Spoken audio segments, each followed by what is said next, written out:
Salut! Astăzi o să vă arăt cum putem schimba culoarea ochilor în doar 30 de secunde.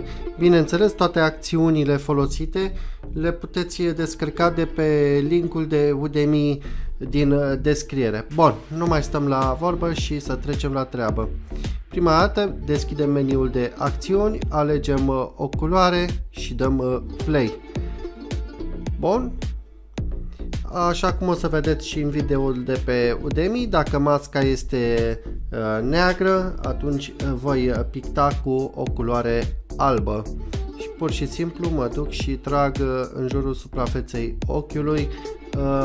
Aici sus am depășit puțin și mă duc și schimb mascul și fac retușurile respective. Mă duc și pe aici pe margine, că se pare că n-am conturat foarte ok. Bun, și cam asta ar fi, poate și mai puțin de 30 de secunde. Dacă consider că este mult prea colorat, pot să mă duc cu opacitate și să-i scad opacitatea și ok.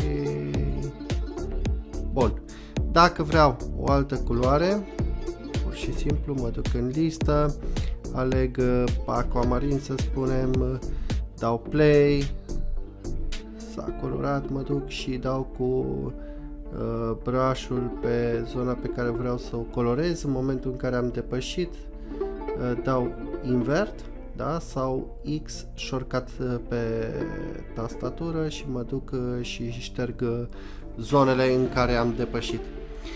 Cum spuneam și la început, un tutorial întreg despre Skin Retouch găsiți pe Udemy, de la înlăturarea petelor, scoaterea ridurilor, frequency separation, dodge and burn și multe altele. Ne vedem acolo.